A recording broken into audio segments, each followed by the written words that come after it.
আসসালামু আলাইকুম, কেমন আছেন সবাই? আশা করি ভালো আছেন। আলহামদুলিল্লাহ আমিও ভালো আছি। তো আমি আজকে রান্না করব হচ্ছে দেশি মুরগি আলু দিয়ে এবং পাবদা মাছ টমেটো দিয়ে ভুনা। তো আমি অফ ক্যামেরাতেই সব কিছু কোটাকাটি করে রেডি করে রেখেছি, এখন শুধু রান্নাটা বসাবো।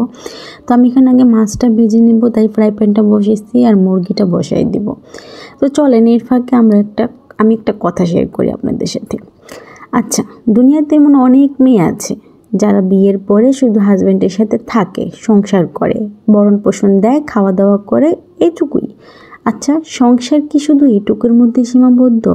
হাজব্যান্ড ওয়াইফের সম্পর্কটা কি শুধু এইটুকুর মধ্যে সীমাবদ্ধ যে সে আমাকে খাওয়ান পরন দিবে, আমার পোশাক আশাক দিবে, আমার খরচারচ দিবে এবং আমাকে বাজার দিবে, ব্যাস শেষ? না, তবে কিছু কিছু হাজব্যান্ডের মধ্যে এইটুকুই। তারা 19 থেকে 20 হলেই বলবে, আমি তোমাকে খরচ দিচ্ছি না, ভরণ পোষণ দিচ্ছি না, তোমার খাওয়া দিচ্ছি না, পড়া দিচ্ছি না, কি বাকি রেখেছি বলো? আর যখন তাদের ইচ্ছে হবে রাত্রে এসে শুধু ঘুমাবে।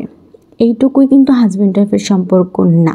কিন্তু অনেক পুরুষ মনে করেন এইটুকুর মধ্যেই হাজব্যান্ড ওয়াইফের সীমাবদ্ধ। না রে ভাই, হাজব্যান্ড ওয়াইফের মধ্যে ভালোবাসা থাকতে হবে, মায়া থাকতে হবে, একজন একজনকে বুঝতে হবে, একজন একজনকে মন থেকে ভালোবাসতে হবে। আপনি শুধু খাবার দিবেন, পড়া দিবেন, এইটুকুই কিন্তু সম্পর্ক না।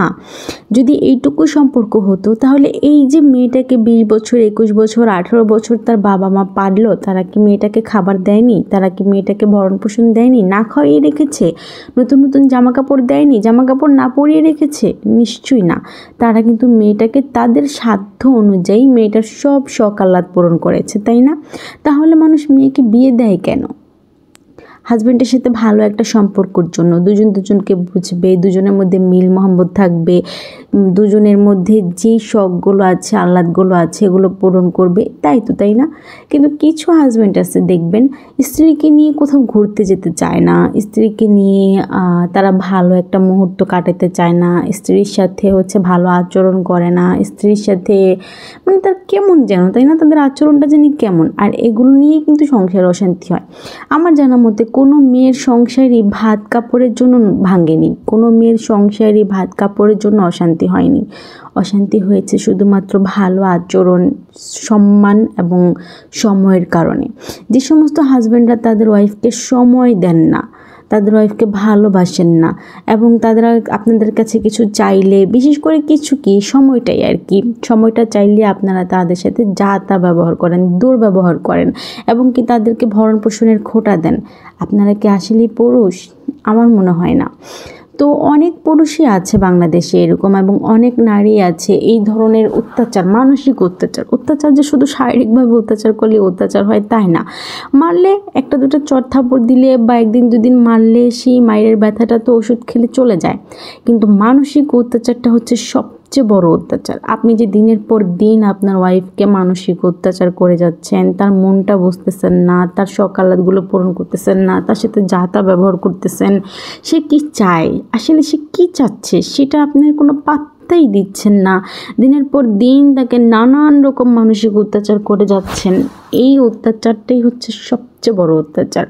আর এই যে তাকে সময় দিচ্ছেন না, উল্টা সময় চেলে তার সাথে ঝগড়া করতেছেন, যা তা ব্যবহার করতেছেন, এই কারণেই না সংসারটা ভাঙে। বাংলাদেশে এরকম অনেক সংসার আছে ভেঙে যাচ্ছে শুধুমাত্র সময়ের কারণে, শুধুমাত্র হাজব্যান্ডদের অবহেলার কারণে। আমি বলি কি, যদি সময় দিতে না পারেন, যদি সম্মান করতে না পারেন আর দিনের পর দিন অবহেলাই করে যান, তাহলে আপনারা বিয়েটা কেন করেন? আমার মাথায় এই জিনিসটাই ধরে না। যাই হোক, বাংলাদেশের ডিভোর্সের মূল কারণই হচ্ছে সময়, অসম্মান আর অবহেলা। একটু সময় দিতে শিখুন, একটু সম্মান করতে শিখুন, তাহলে সংসারটা টিকে যাবে। আর যাদের ঘরে বাচ্চা আছে, আর এমন অনেক নারী আছে যারা বাচ্চার মুখের দিকে তাকায়ও অনেক কষ্ট, অনেক যন্ত্রণা সহ্য করেও সেই সংসারে থেকে যায়। অনেক নারী আছে, সব নারী না, কিছু নারী এগুলো সহ্য করে না, তারা ঠিকই আলাদা হয়ে যায়। আবার কিছু নারী আছে শুধুমাত্র বাচ্চাটার মুখের দিকে তাকিয়ে এই অবহেলায় মানসিক যন্ত্রণা দিনের পর দিন সহ্য করে যায়। তবে বলি কি, সহ্যের না একটা সীমা আছে, একটা লিমিট আছে। আপনি যখন সহ্যের বাঁধ ভেঙে যাবেন, লিমিট ক্রস করে যাবেন, তখন না সেই বাচ্চার দিকেও তাকাবে না, সে ঠিকই তার সন্তানটাকে নিয়ে আপনাকে ছেড়ে চলে যাবে। আর যখন চলে যাবে তখন আপনি আপনার ভুলটা ঠিকই বুঝবেন, কিন্তু তখনও সময় থাকবে না। ভুল বুঝলেও কোনো লাভ নেই। তাই বলি কি, সময় থাকতে নিজেকে শুধরায় নেন। একটু বউ কী চায়, বউর মনটা বোঝার চেষ্টা করেন, পরিবারে সুখ আসবে, শান্তি আসবে।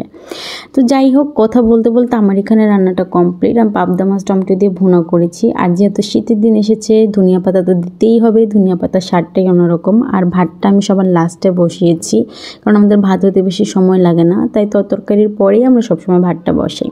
তো আজকের আয়োজনটা কেমন হলো জানাবেন সবাই, এবং কে কী আয়োজন করেছেন অবশ্যই কমেন্ট করে জানাবেন। এই ছিল আজকের আয়োজন। ভালো থাকবেন সবাই, আল্লাহ হাফেজ, এবং আমাদের জন্য দোয়া করবেন। আর ওই সমস্ত ভাইয়াদেরকে বলতেছি যাদের কারণে সংসারে অশান্তি হচ্ছে, প্লিজ নিজেদেরকে শুধরায় নেন এবং বউকে বোঝার চেষ্টা করেন, বউকে সময় দেন।